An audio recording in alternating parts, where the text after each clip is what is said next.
அல்லேலூயா. இப்ப நீ கேட்கலாம், பாஸ்டர் ஆவிக்குரிய சபை வளருதுன்னா என்னது? ஒரு 3 பில்டிங் உடைச்சி சபையில ஜனங்கள்லாம் பெருகி ஜனங்கள்லாம் நிறைவா இருக்குது, அது ஆவிக்குரிய சபையான்னு கேட்டா இல்ல. நீங்களும் நானும் ஆவியில விடுதலை ஆகி ஆவியில கனிகளையும் ஆவியில தேவனுடைய சித்தத்தை செய்கிறது தான் ஆவிக்குரிய வளர்ச்சி. எத்தனை பேர் கூட இருக்கீங்க? இன்னைக்கு இந்த சபையில ஆவிக்குரியவர்களாய் நாம் மாறணும். அல்லேலூயா. நம்மளுக்குள்ள இருக்கிற ஆவியானவர் நம்மளை அடிமைப்படுத்துகிறவர் அல்ல. ப்ளீஸ் லிசன், கேளுங்க நல்லா.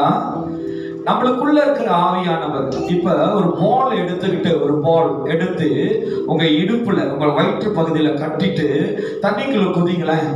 தண்ணிக்குள்ளே இருப்பீங்களா கிரேஸ்? ஆனா எத்தனை வாட்டி உன்னை போட்டாலும் தண்ணிக்குள்ளே தான் கிடக்குற, வெளியே வர மாட்டேன். பாலை கட்டிட்டு போட்டேன், டீப் பெரிய டீப் லோரி டீப் கட்டி உன்னை தூக்கி போட்டேன். ஸ்டீவன், நீ வெளியே வந்து நிற்பியா இல்லை உள்ளுக்கே இருப்பியா?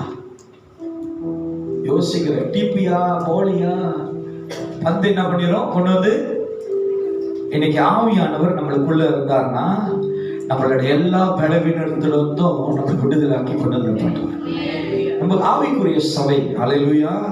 ஆவிக்குரியவர்கள் ஆவியானவருடைய சித்தத்தின்படி செயல்படுத்தணும். நாங்க சுவிட்ச் போட்டனா இங்க லைட் எரியணும். ஆவியானவர் சொன்னார்னா நான் மனம் திரும்பணும். நேற்று ஆராதனையோட நீக்குள்ள ஆராதனை ஒரு பாசல் ஏதோ ஒரு கோபம். ஆமா, ஆவியானவருடைய கோபத்தில் வந்துருக்கிறேன். ஐயா, ஆவியானவர் நம்மளுக்குள்ள இருந்தார்னா நம்ம க்ரோ பண்ணணும், ஆவியில வளரணும், ஆவியில முதிர்ச்சி அடையணும், ஆவிக்குரிய சிந்தை இருக்கணும், ஆவிக்குரிய விசுவாசம் இருக்கணும். நீ ஆவியில செத்தவனா இருந்தீங்கன்னா, நீ ஆவியில எந்த ஒரு உணர்வு இல்லாம, உணர்ச்சி இல்லாம, வெளிப்பாடு இல்லாம, விடுதலை இல்லாம இருந்தீங்கன்னா, your life, yourself, உன்னுடைய வாழ்க்கை எப்படி இருக்குன்னா ஒரு டெத் போல, ஒரு மரணம் அடைந்த ஒரு சரீரம் போல இருக்கும். பாவத்தை செய்யும், தேவனுக்கு விரோதமாய் வாழும், ஆண்டவருக்கு விரோதமான காரியங்கள் நடக்கும். காரணம் என்ன? அந்த சரீரம் ஒரு செத்த போனதை போல இருக்கும். இன்னைக்கு நாம் உயிரோடு எழும்புறதுக்கு நம்மளுக்கு ஆண்டவர் அவருடைய சுவாசத்தை நம் நாசியில ஊதி இருக்கிறார். உங்களுக்குள்ள இருக்கிற ஆவி, எல்லாரும் சொல்றீங்க, பாஸ்டர் என்ன ஆவி, என்ன ஆவி, என்ன ஆவின்னு. ஐயா, நல்லா கவனமா கேளுங்க. இன்னைக்குள்ள வேதத்தை உங்களுக்கு விளக்குறேன். உங்களை என்னைய ஆண்டவர் மண்ணினால் உருவாக்கினார். நம்மளுக்கு அழகாக ஒரு படைப்பை கொடுத்தாரு. நம்மளை உருவாக்கி ஆண்டவர் அவருடைய சாயலாய், தேவனுடைய சாயலாய் நம்மளை உருவாக்கி அவர் வைத்துட்டார். ஒரு மனுஷனா உருவாக்கிட்டார். இன்னைக்கு உன்னை என்னைய உருவாக்கிட்டார். ஆனா நம்மளுக்குள்ள ஒரு உணர்வு வர வேண்டும், ஒரு சிந்தை வர வேண்டும், ஒரு எண்ணம் வர வேண்டும், நாம் செயல்பட வேண்டும் என்றால் உருவாக்குறது மட்டும் பத்தாது. உனக்கு சுவாசம் வேண்டும், உனக்கு ஆவி வேண்டும். The spirit. அந்த ஸ்பிரிட், அந்த ஆவி எங்கிருந்து வந்தது அப்படின்னா, தேவனாகி ஆண்டவர் அவருடைய சுவாசம். நல்ல கவனமா கேளுங்க. உன்னுடைய ஆவியானது, உன்னுடைய ஸ்பிரிட் ஆனது, உன்னுடைய சுவாசம் ஆனது தேவனுடைய சுவாசத்திலிருந்து உன் நாசியில கர்த்தர் ஊதுகிறார். அப்ப உனக்குள்ள என்ன வருது தெரியுங்களா?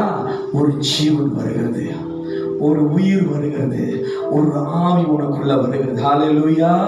இப்ப நீ செத்து போயிட்டேனா, நீ இறந்து போயிட்டேனா, நீ மரிச்சிட்டேனா, உன் பாடிங்க தான் இருக்கும்.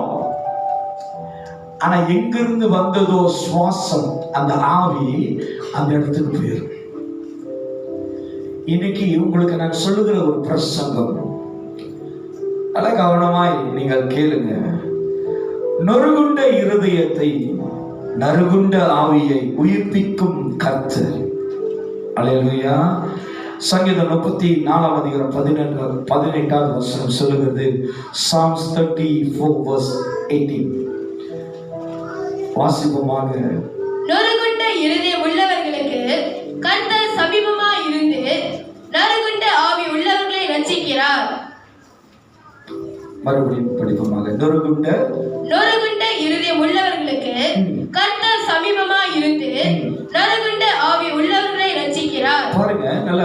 கவனமாய் கேளுங்க. இன்னைக்கு ஆண்டவர் நம்மளுடைய இருதயத்தை ஆண்டவர் பார்க்கிறாரு. இன்னைக்கு உங்களுடைய இருதயம் எப்படிப்பட்டதா இருக்கு? உங்களுடைய இருதயம் எந்த சூழ்நிலையில எதனால வாழ்ந்து கொண்டிருக்கு? சொந்த பலத்திலையா, சொந்த தீர்மானத்திலையா? உங்க இருதயம் எதை சார்ந்திருக்கு? இன்னைக்கு ஒரு பிள்ளை தாயின் தகப்பனையும் சார்ந்திருக்கு.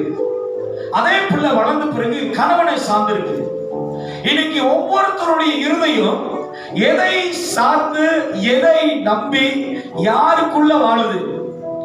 இன்னைக்கு ஆண்டவராகிய இயேசு கிறிஸ்து ஒவ்வொரு இருதயத்தையும் அவர் காண்கிறார். இன்னைக்கு வசனப்படியாக சொல்லுகிறது, மனுஷனும் வெளியாரங்கத்தை பார்க்கிறான், கர்த்தரோ உன் இருதயத்தை. ஐயா, உன் இருதயத்துல எப்படிப்பட்ட உள்ளவனா இருக்கிற? ஆகாப் ராஜா அவன் நல்ல இஸ்ரவேல் ராஜாவா இருக்கும் போது யோசேப்பை கூப்பிடுகிறான், இந்த தேசத்தை நம்ம யுத்தம் செய்ய போகலாம், நீ வா அப்படின்னு. நல்ல கவனமா கேளுங்க. கூப்பிடுறான், வா நம்ம 2 பேரும் இந்த கேலியாற்று தேசத்தை நம்ம சுதந்திரிச்சுக்குவோம், வா யுத்தம் செய்யறாங்க. அவன் வந்து எதுக்கு ராஜா? யூதாக்கு ராஜா. யோசேப்பை வந்து யூதாக்கு ராஜா. அப்ப இந்த யோசேப்பை இவரு கூப்பிடுறாரு, யாரு? இஸ்ரவேல் ராஜா கூப்பிடுறாரு, ஆகா கூப்பிடுறாரு, வா நம்ம போய் இந்த காரியத்தை யுத்தம் செய்வோம்.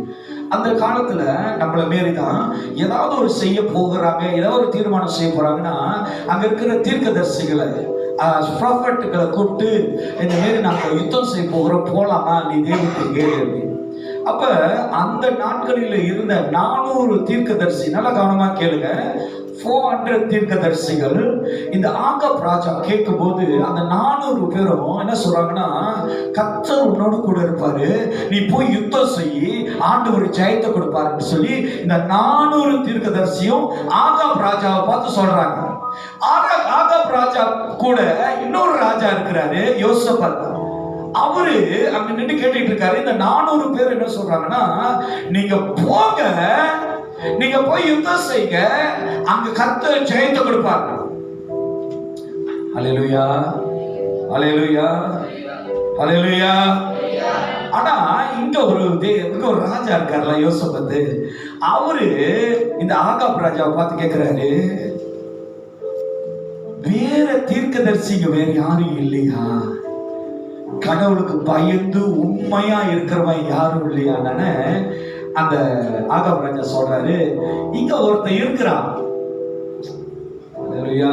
இங்க ஒருத்தன், அல்லேலூயா, இங்க ஒருத்தன் இருக்கிறான். ஆனா அவன் எப்பயும் எனக்கு எதிராக தான் பேசுவான். அல்லேலூயா, அல்லேலூயா, அல்லேலூயா. தீமை என்று நினைக்காதீங்க, அது கர்த்தர் நன்மைக்காகவே வைத்திருப்பாரு. அல்லேலூயா, அல்லேலூயா. ஏன் என் வாழ்க்கையில இதெல்லாம் போராட்டமா? ஏன் இந்த வாழ்க்கையில இதெல்லாம் எதிரா? ஏன் இந்த மனுஷன் எப்ப எனக்கு எதிரா இருக்கிறேன்னா, கர்த்தர் நல்லதுக்காக தான் வைத்திருக்கிறார். அப்ப மூலியமா தான் நீ வளர முடியும். இந்த ராஜா சொல்றாரு, இவன் எனக்கு எப்பொழுது எதிராக பேசுவான். யோசேப்பர் சொல்றாரு, அவனை வர சொல்லு, அவன்கிட்ட கேட்போம் அப்படின்னு. இந்த 400 பேர் இங்கதான் இருக்கிறாங்க. இந்த ஆகாப்புடைய வேலைக்காரன் என்ன பண்றான், அந்த தீர்க்கதரிசியை போய் கூட்டு வர்றான். அவர் கூட்டிட்டு வர, வாங்க. கூட்டிட்டு வரும்போது இன்ஃபர்மேஷன் பண்றாரு. என்ன இன்ஃபர்மேஷன் கொடுக்குறாருன்னா, அந்த வேலைக்காரன் அந்த தீர்க்கதரிசி கிட்ட 400 தீர்க்கதரிசி நம்ம ஆகாப் ராஜாவை பார்த்து சொல்லிட்டாங்க, அவர் போற யுத்தம்லாம் சரியா, நல்ல சக்சஸ் ஆனது, நல்ல ஜெயமானதெல்லாம் பேசிட்டாங்க. அதனால நீ அவங்க பேசுறது கேட்டது போல நீயும் பேசு அப்படின்னு அந்த தீர்க்கதரிசிக்கு சொல்லி கொடுக்குற. இன்னைக்கு அவங்களும் அப்படிதான், பாஸ்டர் இப்படிலாம் சொல்லிடாதீங்க, பாஸ்டர் அப்படிலாம் பேசிடாதீங்க. ஐயா, சில நேரத்துல உங்களால நான் கர்த்தருக்கு விரோதமா செய்ய வேண்டிய காரியங்கள் அநேக செய்கிறேன். கர்த்தர் சொல்லுவார், நான் இதை விரும்பல, நீ ஏன் நிக்கிற? நான் இதை சொல்லல, நீ அதை பேசுற. இன்னைக்கு அநேகருடைய வஞ்சங்களினால, அவங்களுடைய எண்ணங்களினால நம்ம சில டிராமா போட வேண்டியது இருக்கு, சில நடிப்புகள் நடிக்க வேண்டியது இருக்கு. அதே போலதான் அந்த தீர்க்கதரிசி வரும்போது அந்த வேலைக்காரன் சொல்ற வார்த்தையை கேட்டன. தீர்க்கதரிசி சொல்றா, கர்த்தர் என் நாவில் எதை வைக்கிறாரோ அதான் நான் பேசுவேன். அல்லேலூயா. இன்னைக்கு நாம் ஆண்டவருக்கு வார்த்தையா இருக்க வேண்டும். நாம் இருதயம் கர்த்தர் வந்து தங்குற ஆலயமா இருக்கணும். இதுல பொல்லாப்பு இருக்கக்கூடாதுயா. இந்த இருதயத்துல களவு இருக்கக்கூடாது. இந்த இருதயத்துல கசப்பு இருக்கக்கூடாது. இந்த இருதயத்துல பழிவாங்கிற குணம் இருக்கக்கூடாது. ரிவெஞ்ச்.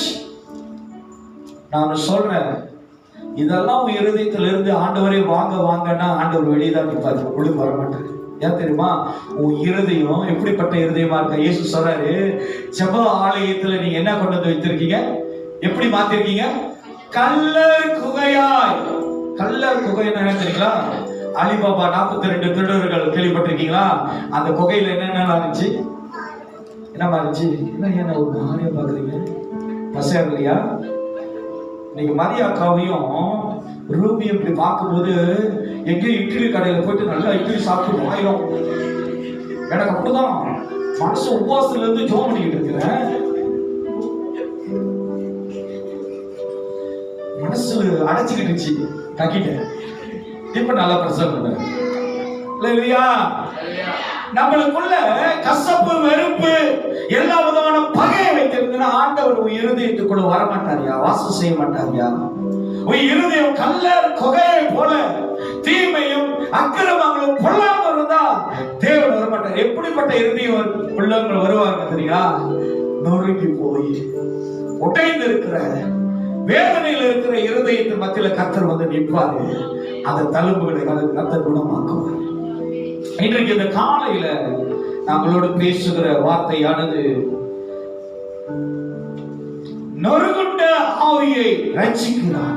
இன்னைக்கு நம்மளுடைய ஆவி எல்லா இடங்களிலும் ஒரு சோர்வு அடைந்து, ஒரு தோற்று போய், ஒரு லைஃப் இல்லாம இருக்கு. உன்னுடைய ஸ்பிரிட், உன்னுடைய ஆவி இது எங்கிருந்து வந்தது? தேவனுடைய நாசி, தேவனுடைய சுவாசத்திலிருந்து வந்த ஆவிய உயிர்ப்பிக்கிற ஆவி. அது ஜீவனுள்ள ஆவி. அது சோர்ந்து போவதல்ல, அது கலங்கி நிற்பதல்ல, அது நெகட்டிவ் பேசுறதல்ல. அந்த ஆவிக்கு தேவன் ஒரு பலத்தை கொடுத்திருக்கிறார். ஆமென். நீ சோர்ந்து போக தேவனுக்கு அந்த சுவாசத்தை அளிக்கல. நீ நெகட்டிவா பேசுறதுக்கு ஆண்டவர் கொடுக்கல. நீ 1000 தடவை விழுந்து விழுந்து ஏந்திருக்கிறதுக்கு தேவன் அந்த சுவாசத்தை கொடுக்கல.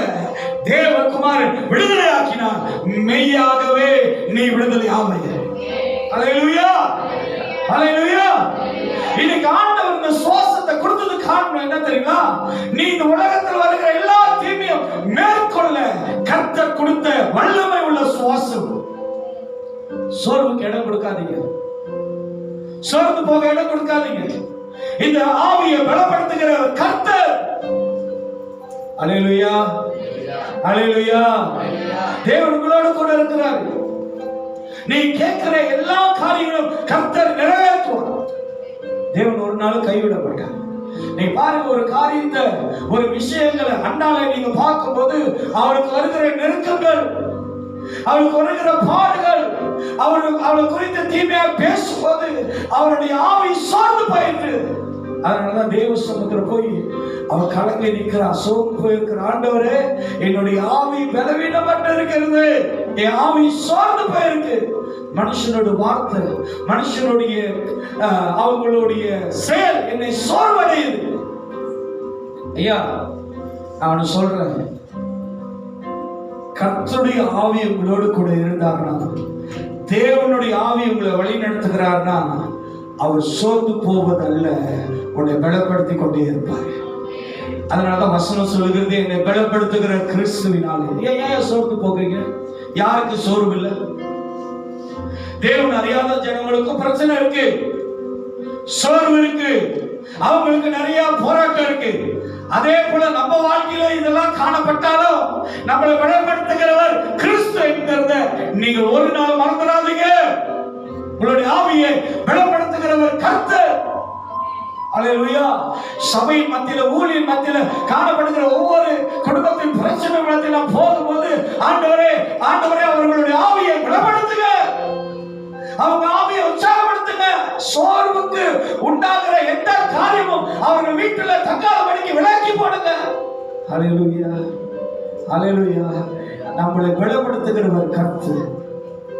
நம்மளை ஒரு நாள் தேவன் கைவிட மாட்டார். ஹல்லேலூயா.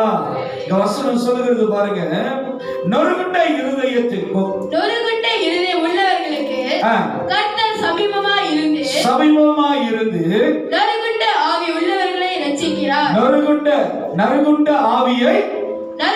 ஆவி உள்ளவர்களை ரட்சிக்கிறார். உன்னுடைய ஆவி, உன்னுடைய சோல், உன்னுடைய ஸ்பிரிட் எப்படி இருக்கு?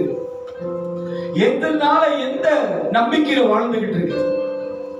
சொன்னாங்கள பாருங்க, நம்மளுக்கு ஏதாவது ஒரு சந்தோஷமான ஒரு காரியத்தை கேட்டுட்டோம்னா உங்களோட சோல், உங்களுடைய ஆவி எவ்வளவு உற்சாகமா இருக்கும். எப்படி ஒரு உதாரணம் சொல்றேன். கவலையா இருக்கீங்க, கவலையோட இருக்கீங்க. இன்னைக்கு பாஸ்டர் வந்து உங்கள்ட்ட பேசுற ஏன் அவ்வளவு சோகம்? அது பாஸ்டர் என் வாயில இப்படி சொல்லுவேன், அப்புறம் வேற வாயிலே கேட்க முடியும், வாயில தான் சொல்ல முடியும். சொல்லி என்னது? இல்லை பாஸ்டர், அது சொன்னாலும் உங்களுக்கு புரியாது பாஸ்டர். அப்புறம் ஏன் இப்படி வாழ்ற சொல்லாத அப்படின்னுட்டு நான் பார்க்கும்போது அவங்களுடைய கவலைகள், அவங்களுடைய இமோஷனலை ஷோ இன் ஃபேஸ், அவங்களோட முகத்தில் அவங்க காட்டுவாங்க. அவங்க கவலையா இருக்கிறாங்க, அவங்க ஆவியை சோர்வடைந்து இருக்கிறாங்க. அதே மனுஷன் ஏதாவது குடும்பத்தில் ஒரு நல்ல காரியம் சரிங்களா, திடீர்னு அவங்க ஒரு வீடு வாங்கிட்டாங்க வச்சுக்கலாம், அவங்களுக்கு ஒரு வீடு வந்துருச்சுன்னா அந்த நாவு எப்படி தெரியும் பேசும்? சார் கர்த்தர் நல்லவர் தெரியுங்களா, மறந்துடாதீங்க. அவங்க என்ன சொல்லுவாங்க? கர்த்தர் நல்லவர், மறந்துடாதீங்க. நினைச்சு மேடம் பாவி, இவ்வளவு நாளா நான் அதை தானே சொல்லிட்டு இருக்கேன், எனக்கு திரும்பி சொல்றேன். என்னது? கர்த்தர் நல்லவர். ஐயா, உன்னை உற்சாகப்படுத்துகிறவர் ஆவியானவர்.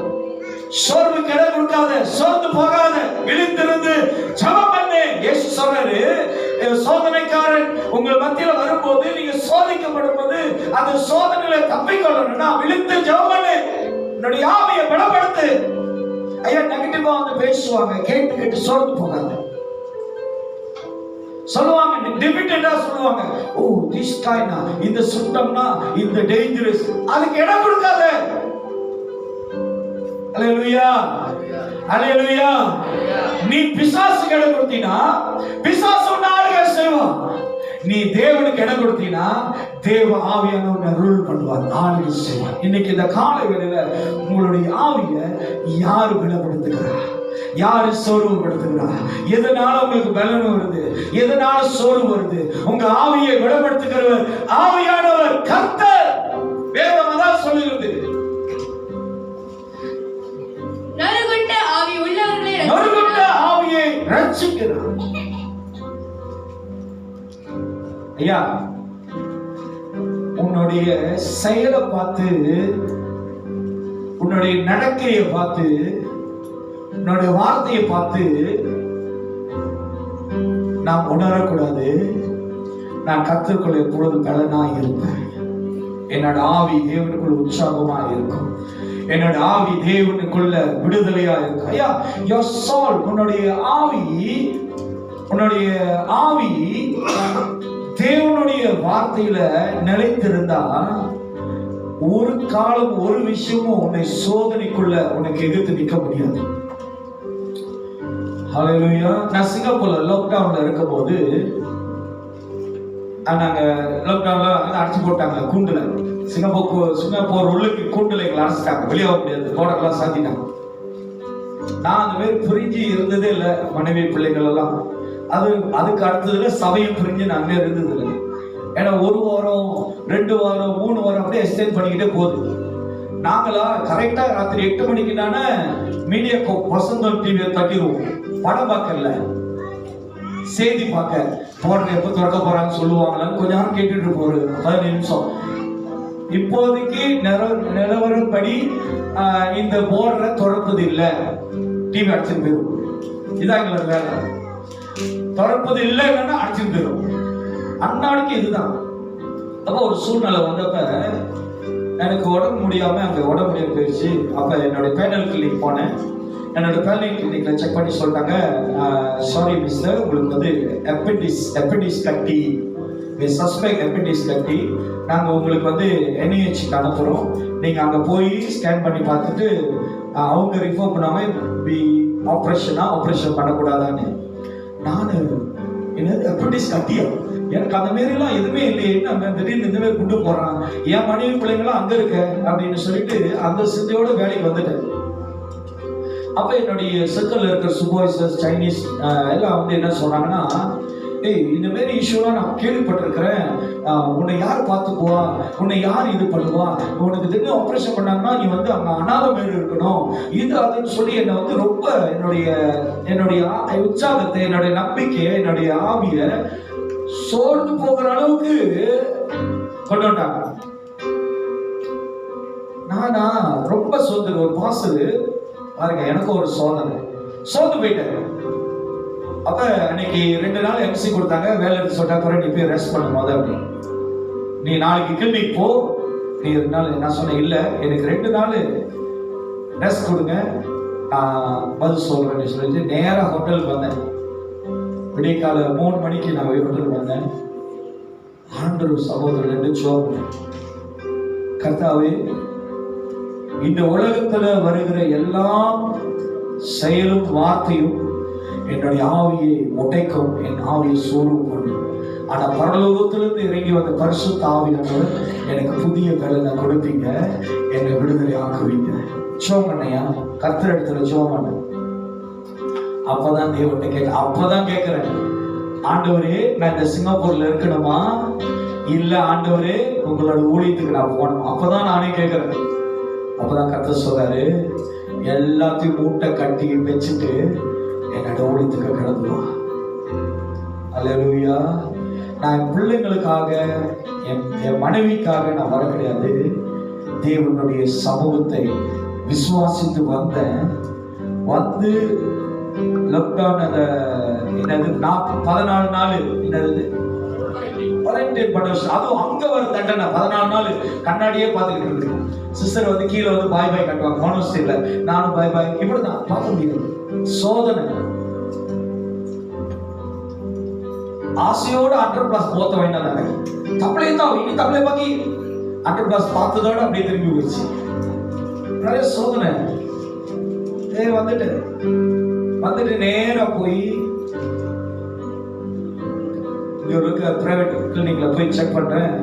டாக்டர் ஸ்கேன் பண்ணி பார்க்கறான், உனக்கு ஒரு கத்தியும் இல்லை, உனக்கு ஒண்ணுமே இல்லை, எல்லாம் பர்ஃபெக்ட்டா இருக்கு. ஆமென், ஹalleluya. கர்த்தருடைய ஆவியானவர் உங்களுக்கு மத்தியில வந்தாருன்னா உங்களுக்கு புதிய ஜீவனை கொடுப்பாரு, புதிய சரீரங்கள் உண்டாக்குவார், புது எலும்புகளை கர்த்தர் பலப்படுத்துவார். ஹalleluya.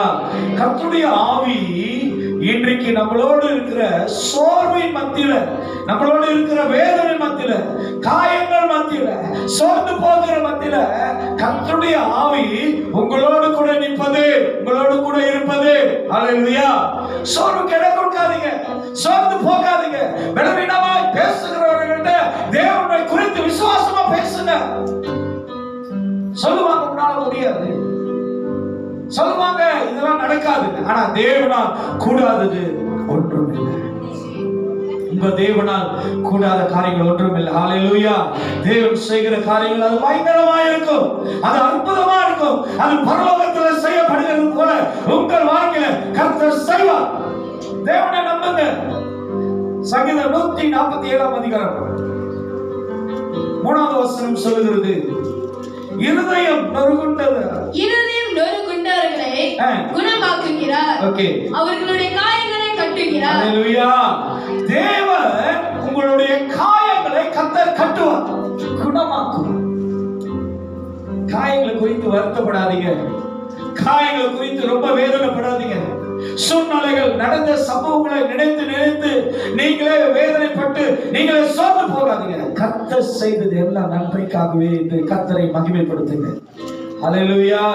கர்த்தர் நன்மையை செய்வார். நம்ம வாழ்க்கையில தேவன் நன்மையை செய்வார், காயங்களை கட்டுவார். நீங்க அநேக பேர் ஒரு கெட்ட குணம், என்ன குணம் தெரியுங்களா? என்ன குணம் தெரியுங்களா? எங்க பாருங்க, என்ன பாருங்க. ஆண்டவர் குணமாக்கினாலும் நம்ம போய் நோண்டுவோம், திருப்பி காயத்தை உண்டாகும். புண்ணு பார்த்திருக்கீங்களா? புண்ணு தெரியுமா? அது அழகா ஆறி வரும். ஆனா இந்த கை இருக்க, இந்த கண்ணு இருக்க, சும்மா இருக்காது, போய் சும்மா தொட்டு தான் பாக்குறேன். குரங்கு மீறி மக்கி தெரியுங்களா? இந்த பனானா சாப்பிட்ற கதை தெரியுங்களா?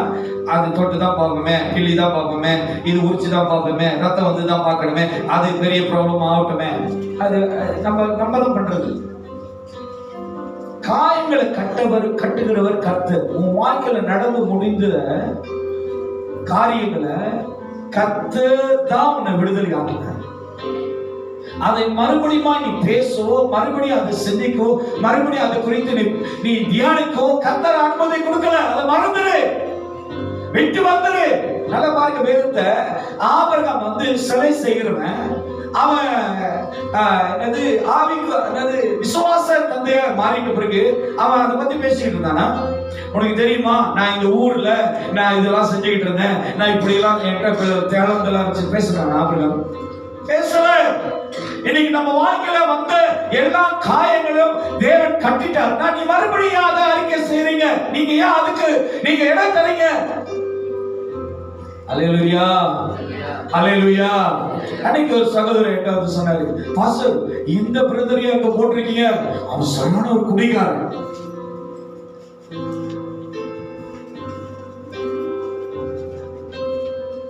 ஏன் வரையறீங்க? உங்களை சொல்லல பாஸ்டர், என்னதான் சொல்லுவீங்க? அது எனக்கு அப்படியே உணர்வாங்க, அப்படின்னா மனம் திரும்பி. நான் அந்த பிரதரை பார்த்து கேட்டேன், ஐயா அவனை மனம் திரும்ப செய்த கர்த்தர் அவனை தெரிவித்தார். இன்னைக்கு நம்ம வாழ்க்கையில் இருக்கிற பலவீனத்தை விடுதலை ஆக்கி உனக்கு தேவனோட பலத்தை கர்த்தர் தரதா இருக்கிறார். இன்னைக்கு நீ பலவீனங்களாய் வாழ அல்ல, புதிய மனுஷன். இன்னவரா, இந்த நபரா, இந்த சுவாசியா, இந்த சிஸ்டரா எப்படி மாறினாங்க? அவங்க மாற வாய்ப்பே இல்லையே. தேவன் அவங்களுக்குள்ள வந்தாருன்னா நிச்சயமாக அவங்க மாறுவாங்க. இன்னைக்கு நம்ம வாழ்க்கையில தேவன் இருந்தாருன்னா நம்மளுக்கு ஒரு மாற்றம், ஒரு ஆவிக்குரிய சபை. நீங்க ஆவியில பலனாகணும், ஆவியில விடுதலை ஆகணும், ஆவியின் சிந்தை இருக்கணும். அதனாலதான் அந்த ஜெபம் பண்ணும்போது தேவன் சொல்றாரு, இங்க நிறைய பொய்யின் ஆவி. ஏன் தெரியுங்களா? என்கிட்டே வந்து டூப் போடுவாங்க. நான் கீழே இறங்கி யாராவது ஜெபிக்க வாங்கணுவேன், ஐயா அவங்களுக்கு தெரியல. ஹலோ, நீங்க சாதாரணமான பலிபீடமா பாக்குறீங்க, சாதாரண சாம்பிராணி போடுற பாசரா பாக்குறீங்க. ஆனா நீ வந்து பேசும்போது நீ எந்த ஆவியில பேசுகிறன்றத என்னால உணர முடியும். நான் அதை சொன்னல, அந்த 400 தீர்க்கதரிசிங்க யாரு யாரு அந்த ராஜா ஆகாப் ராஜா என்ன சொன்னாங்க? போங்க, கர்த்தர் உங்களுக்கு ஜெயத்தை கொடுப்பாருன்னு சொன்னாங்கல்ல. கடைசியா அந்த வசனத்தை நீங்க 1 ராஜாக்கள்ல 20ஆம் அதிகாரத்துல வாசிச்சு பாருங்க. அந்த 400 தீர்க்கதரிசி வாயிலும் பிசாசுடைய ஆவி அவங்க மூலியமாய் போய் பேசுறாங்க. ஹலோ, அந்த 400 தீர்க்கதரிசிகளும் அவன் நாவிலிருந்து பிசாசு பொய்யை சொன்னானா. ஆனா ஒரே ஒரு தீர்க்கதரிசி வேணா பாருங்க, அவன் மட்டும்தான் தேவனோட வார்த்தையை பேசுறான். இன்னைக்கு நம்ம நம் நாவில் வருகிற ஆவியை கட்டிந்து கொண்டோம்னா நம்ம விடுதலை ஆக முடியும். அல்லேலூயா. உன் நாவில வருகிற பொல்லாத வார்த்தைகளை தேவ சமூகத்துல ஒப்பு கொடுத்து விட்டு விலகுங்க. அல்லேலூயா. மதுபானம் குடித்து பேசுகிறவனும் பிசாசினால பொய்யை பேசுகிறவனும் ஒண்ணுதான், வித்தியாசம் இல்ல. ஹலோ, புரியுதா இல்லையா? எல்லாரும் மகாரம் பாக்குறீங்க, பாசம் புதுசா பேசுற. ஆமையா, மதுபானம் குடிச்சானா அவன் இன்னும் வளர்றான் போல, பிசாசு பிடிச்சவன இப்படிதான் வளர்றான். நீங்க மெத்தியுல போய் படிச்சு பாருங்க, பிசாசு பிடிச்சவன் மலையின் மேலேயும் கல்லறை மேலேயும் எல்லா சூழ்நிலையிலும் அவனே சொந்தமா கீறிக்குவான்னு வேதம் போட்டிருக்கு. அப்ப இன்னைக்கு உங்க வாழ்க்கையில தேவனோட தேவனுடைய அந்த ஆவியை பெற்றுக்கொண்டவர்களா இருந்தீங்கன்னா, அந்த ஆவியை பலப்படுத்துகிறவர், அந்த ஆவியை உற்சாகப்படுத்துகிறவர், உங்களோட ஸ்பிரிட்டை எப்பொழுது வழி நடத்துகிறவர் பரிசுத்த ஆவியானவராக இருக்கணும். ஆமென். அல்லேலூயா. சொல்லுங்க அல்லேலூயா. நீங்க பாருங்க, இது ஒரு லெட்டர் உங்களுக்கு வருது.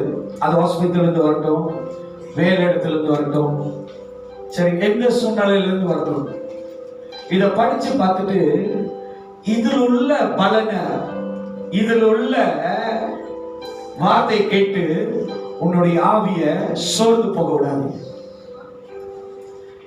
இந்த இதுல இருக்கிற வார்த்தையை காட்டிலும் எனக்குள்ள இருக்கிறவர் பெரியவர். அல்லேலூயா. இன்னைக்கு நம்ம என்ன தெரியுங்களா பண்ணுகிறோம்? எனக்கு நல்லா ஞாபகம் இருக்கு, இந்த ஜிஹெச்ல வந்து ஒரு அம்மாவுக்கு ஜோம் பண்ண கூப்பிட்டாங்க. அவங்க வேற சபையில் வருவாங்க.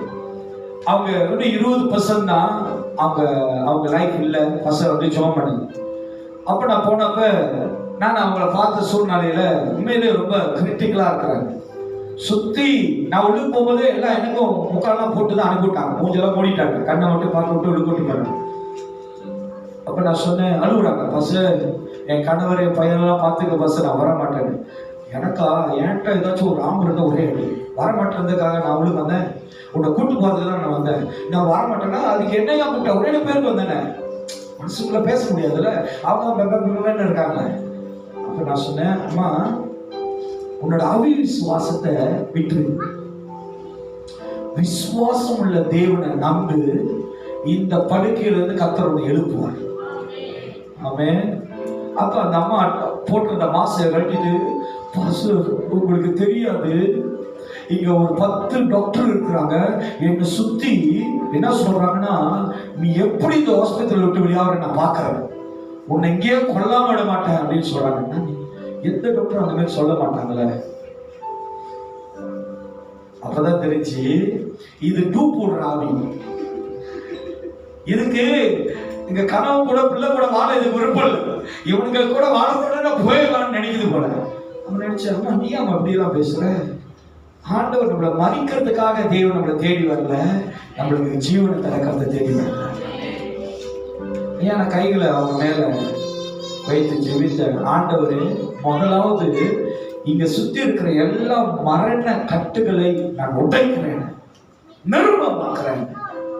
அதுக்கு பிறகு ஆண்டவரே சுகத்தை உடைய நாமத்தினால விடுவிக்கிற ஆண்டவரே, சுகம் தரட்டும். ஐயா மறுநாள் 2 மணிக்கு எனக்கு கால் பண்றாங்க, பசங்க டிஸ்சார்ஜ் ஆகுறேன்.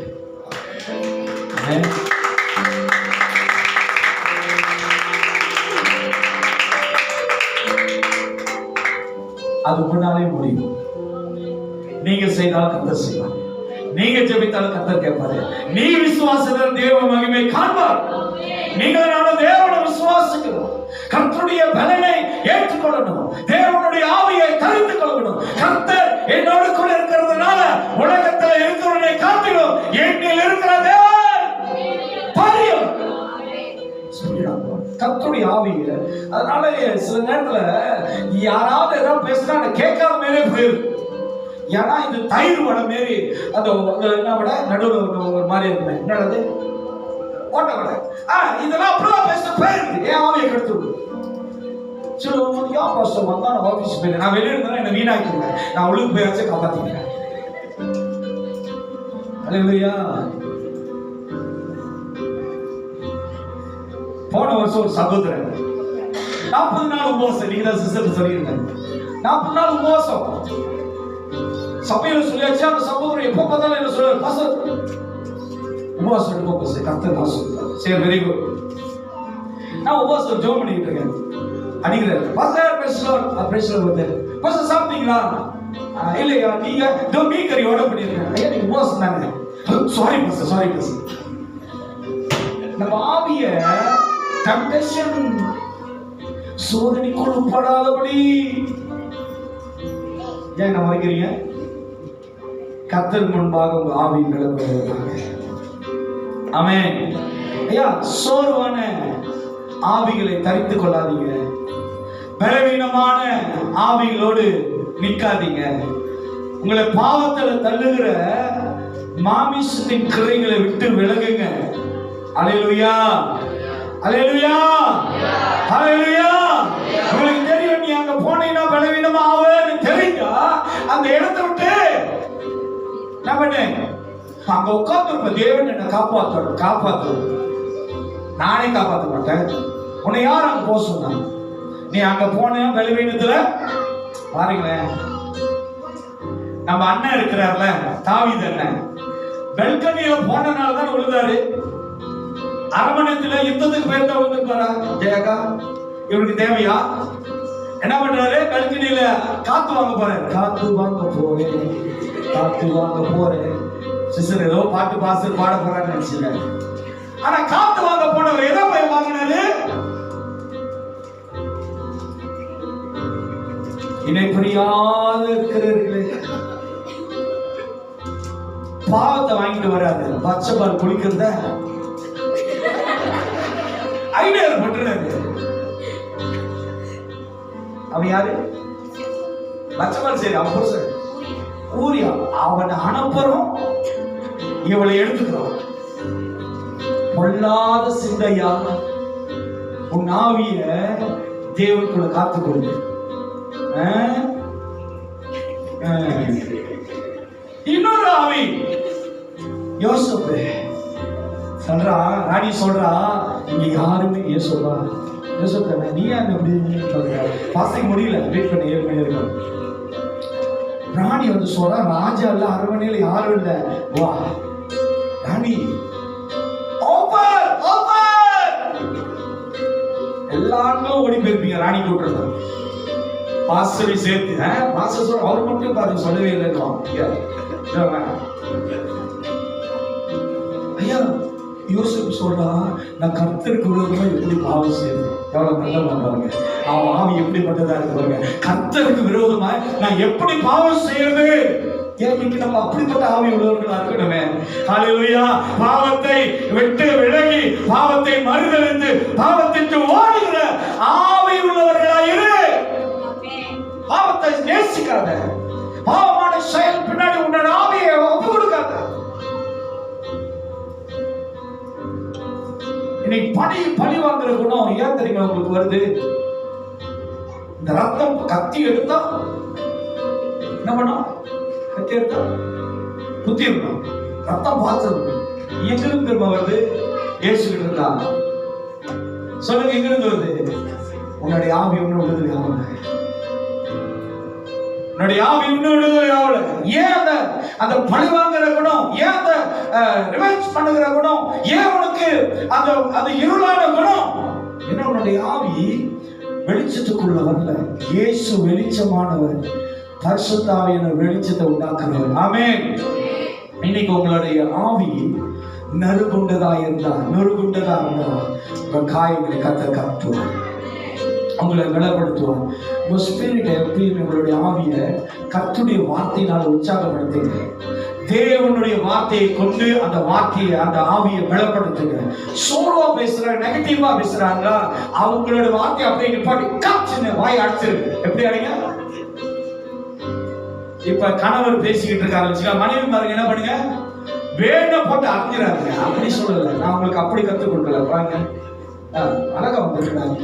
உன் விசுவாசம் பிறகு வருதாங்க. நீங்க முதல் ஞாயிற்றுக்கிழமை இவர் தான் மனைவி, இவர் தான் கணவர், நான் மனைவி. பேசிக்கிட்டே இருக்காரு. நம்ம என்ன பண்ணுவோம்? மனசுக்குள்ள நினைச்சுக்குவோம், இப்படியெல்லாம் நினைச்சுக்குவோம். மனைவி என்ன பண்ணுங்க, அத்தான் பொத்தான், வாயை கொஞ்சம் பொத்தான், கர்த்தர் நன்மையாகவே செய்வாங்க. தலையை மேல கர்த்தர் நன்மை செய்வார். சொல்லுங்க, நீ பேசுறது பேசிக்கிட்டே ராசா அனுபவிக்க போற படம் போற பாரு, செய்யாத. பொத்தான மூடிடு, நீ இயேசுவை பத்தி பேசு. கணவன் சொல்றேன், மனைவி, சொந்த மனைவி, சொந்த கணவன், வேற எங்கேயும் போய் தொட்டுறாதீங்க, பெரிய பிரச்சனை. நான் இன்னொன்னு சொல்லிடுறேன். இப்ப இவங்க வேற மனைவி முகத்தை காட்ட பார்க்கணும். அடுத்தது நீதான் பண்ணி பாருங்க. இது வேற மனைவி, நான் வேற கணவன், நாங்க ரெண்டு பிரதர்ஸ் அண்ட் சிஸ்டர். வேற எதுல அடிக்க மைக்கில் அடிக்க. உனக்கு சிஸ்டர் பிரதர்லாம் இங்க வச்சுக்கோ, உன் வீட்டுல வச்சுக்கோ. உன் அவன் இவளோட கணவன் கிட்ட போயிட்டு சொல்லு, இது என் சிஸ்டர், நான் குடும்பம் பாரு மூக்கிலே விட்டு சிஸ்டரா. இந்த சபையில சரி எங்க எந்திரி எங்க போயிட்டியா லக்கினுக்கு? இங்க வா, இங்க வா. ஆமா மணமகளே வா, எங்க வா சிறுபாண்டி வா. இத சொல்ல நினைச்சேன், மணியாவதேன்னு கரெக்டா ஆர்டர் பண்ணிடுறேன். என்ன பாருங்க, இவங்க ரெண்டு பேரும் அக்கா தம்பி. சரி உணர்வு இருக்கீங்களான்னு பார்த்தேன். இவன் அண்ணன், நீங்க உட்காரலாம், தேங்க்யூ, அது முடிச்சுக்கோங்க சப்ஜெக்ட். இது தங்கச்சி. ஆமா அந்த கையை தூக்கிங்க போட்டு சும்மா நீ அப்படிதான் போடுவ. இவங்க ரெண்டு பேருமே அண்ணன் தங்கச்சி. ஆனா சபைக்கு வந்துட்டா நீ அண்ணன் தங்கச்சியோ அண்ணன் தங்கச்சி இல்ல, உங்க வீட்டுல வச்சுக்க. அனாவசியமா ஆண்கள் பெண்கள் மேல கை போடுறத நான் பார்த்தேன். என்கிட்ட பாட்டு வந்து அது பெரியவங்களா இருங்க, வாலிப பிள்ளைங்களா இருங்க, இந்த மாதிரி நோஞ்சாங்களா இருந்தாலும் சரி, இந்த சபை ஆவிக்குரிய சபை. சும்மா தொட்டு பாக்குறேன், என்ன தொடர்றதுக்கு இது என்ன ஐஸ் பட்டியா? ஐயா உங்களோட உறவு பாருங்க. ஐயா ரொம்ப டீட்டெயில்மா தேங்க்ஸ் சார். ஏன்னா மற்றவங்களுக்கு சொன்னா மனசுக்கு முடிஞ்சாலும் இன்னொரு மீட்டிங் இருக்கு, கேளுங்க. டேய் டேய் அவே சரி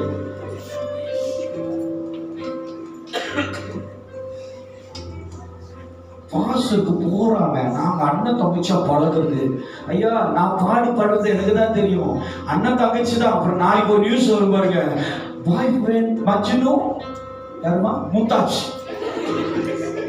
இதெல்லாம் தலைவலி.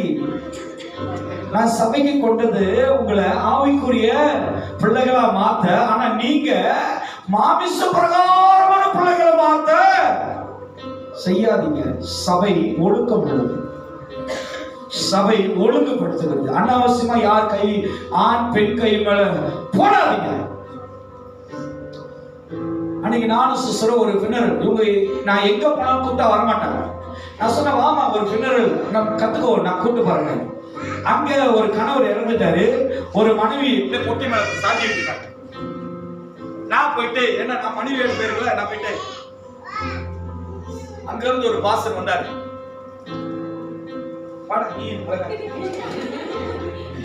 மனைவி மேல இப்படி படுத்து கை அதை இப்படி போட்டு கட்டால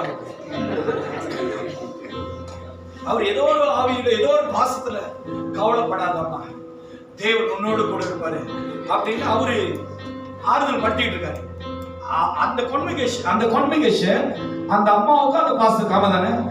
சும்மா நான் அப்படி இருக்கிறல எனக்கு ஒரு குத்து. அங்க பாரு பாசு வந்து துணி காய போட்டுட்டு இருக்காங்க. ஐயா உன்னுடைய ஆவி எப்படிப்பட்டது என்று உனக்குள்ள இருக்கிற ஆவியான வெளிப்படுத்துவாரு. தீமையை செய்யாத. உங்களுக்கு தெரியுங்களா, உன் பார்வையில தவறுதலான பார்வை வருதுன்னா ஒரு சிந்தையில் ஆவியானவர் பேசுவாரு. பொல்லாத பார்வை, பொல்லாத கிரியை, பொல்லாத செயல் செய்யாத ஆவியானவர் வெளிப்படுத்துவார். உன்னுடைய ஆவி ஹல்லேலூயா. போன வாரம் முடிச்சவங்க, போன வாரம் எங்க குடும்பமே சனிக்கிழமை வந்து எல்லாம் ஜிப்பால இறங்கிட்டாங்க. எப்படி இறங்கிட்டாங்க? பல்லே பல்லே பல்லே பல்லே எல்லாம் ஜிப்பால இறங்கிட்டாங்க. சிஸ்டர் சொல்லிட்டாங்க இன்னைக்கு எல்லாம் அப்படி போவோம் அப்படின்னா ஓகேமா அப்படின்ட்டேன். நான் எல்லாம் போட்டு ரெடி ஆயிட்டேன், பல்லே பல்லே ஆயிட்டேன். சிஸ்டர் பார்த்துட்டு இன்னைக்கு நீங்களே பிரசனம், இன்னைக்கு நீங்களே வர்ஷிப் பண்ணுங்க. ஆமா நான் வர்ஷிப்க்கு இப்படி போகலாமா? போகக்கூடாது. நீங்க இப்படி போனீங்கன்னா அடுத்த தீமைக்கு அப்படிதான் போடுவாங்க. அதனால நீங்க போடுறது மாத்துங்க. உங்களுக்கு தெரியுங்களா, அதை மாத்தி கிளம்பி வர்றதுக்கு பட்டப்பாடு எனக்கு தான். ஏன் தெரியுங்களா? இது ஆவிக்குரிய சபை. நாம் ஆவியில விளப்பட வேண்டும், உயிர்ப்பிக்க வேண்டும். நம்மளுக்குள்ள ஒரு சாட்சி இருக்கணும். கர்த்தருடைய ஆவி நம்மளை விடுதலை ஆக்கணும். அல்லேலூயா. சோர்வுக்கு இடம் கொடுக்காதீங்க, பாவங்களுக்கு இடம் கொடுக்காதீங்க. யாரு என்ன தீமை செய்தாலும் உன்னுடைய ஆவி கர்த்தருக்குள் விளப்படுவதாக. ஆமென். எழுந்தவனவாய், ஆண்டவரே என்ன விளப்படுத்துகிற கிறிஸ்துவினாலே எல்லாவற்றும் செய்ய எனக்கு பலனுண்டு. கர்த்தாவே, சோர்ந்திருக்கிற என்னுடைய ஆவியை விளப்படுத்துங்க, தடுமாறுகிற என்னுடைய உணர்வுகளை விளப்படுத்துங்க. ஆண்டவரே, எனக்குள்ள உங்களுடைய புதிய ஆவியை ஆண்டவரை கட்டளையிடுகிறாங்க. பரிசுத்த ஆவியானவரே, உம்மை இந்த காலை வேளையில் ஆண்டவரே நாங்கள் மகிமைப்படுத்துகிறோம், உம்மை மகிமைப்படுத்துகிறோம். ஹalleluya, ஹalleluya. உமக்கு நன்றி ஆண்டவரே. ஹalleluya, ஹalleluya, ஹalleluya. சிங்கக்கோபையில் நான் இருந்தேன், எதுவும் என்னை சேதப்படுத்துவதில்லை ஆண்டவரே. இந்த ஒரு பாடலை பாடிட்டு நம் ஆராதனை முடிப்போமாக.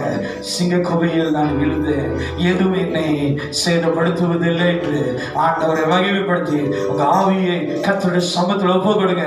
சோர்வுக்கு இடம் கொடுக்காதீங்க, சோர்ந்து போக இடம்